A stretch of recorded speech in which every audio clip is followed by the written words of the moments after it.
Overseas now to the battle for control of the North African nation of Sudan. Dozens of people have been killed and hundreds more are believed to be injured. Smoke could be seen throughout the capital. The impact of the fighting visible all the way into space. Satellite images show 2 cargo planes burning on the tarmac of the international airport.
In Sudan.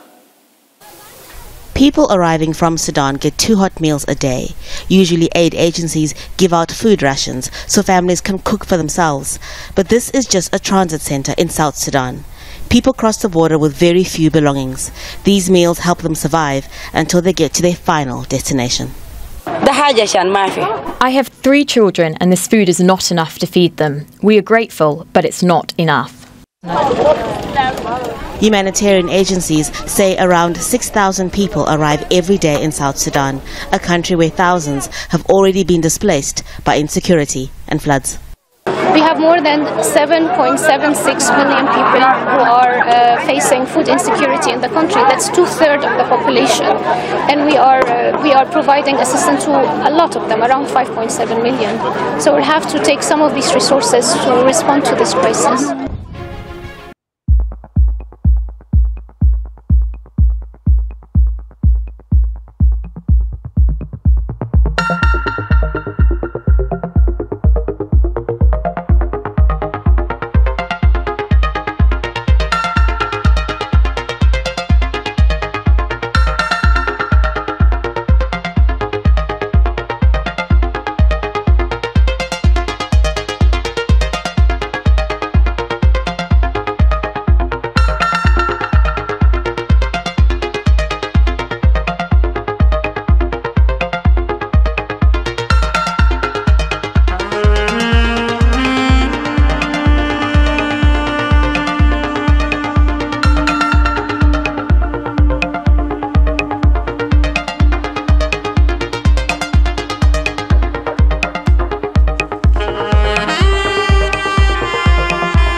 Saturday killed at least 22 people, health authorities said, in one of the deadliest air attacks yet in the 3 months of fighting between the country's rival generals. The assault took place in the Dar es Salaam neighborhood in Omdurman, the neighboring city of the capital Khartoum, according to a brief statement by the health ministry. The ministry further confirmed that the attack wounded an unspecified number of people. The conflict pitted the military against a powerful paramilitary group known as the Rapid Support Forces. Saturday's strike was one of the deadliest in the fighting in urban areas of the capital and elsewhere in Sudan.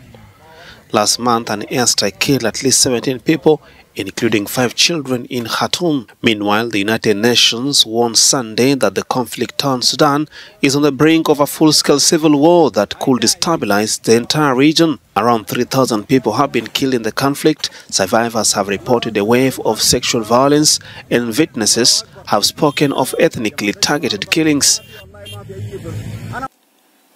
On 12th of June 2023, the IGAD Assembly of Heads of State and Government, having considered the situation in Sudan, established a high-level IGAD mechanism of 4, the Quartet, to engage in an effort to resolve the situation in Sudan.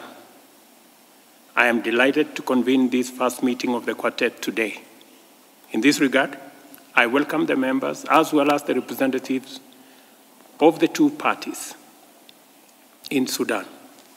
I also note and wish to thank all the partners that have joined us at this meeting. Pursuant to our decision in Djibouti, our Ministers of Foreign Affairs convened on the 19th of June this year.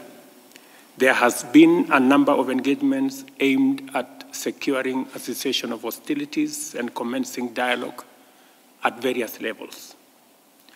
During this period, I have also undertaken consultations with a number of neighboring countries, including Egypt, Eritrea, Chad, Central African Republic, as well as the African Union Chair, the President of Comoros, and of course, many hours of planning with my brother, Prime Minister Abiy. In all the instances, there has been a strong emphasis in support of the IGAD effort to end the conflict, address the worsening humanitarian crisis, and facilitate engagement in an inclusive political process that restores civilian governance to Sudan.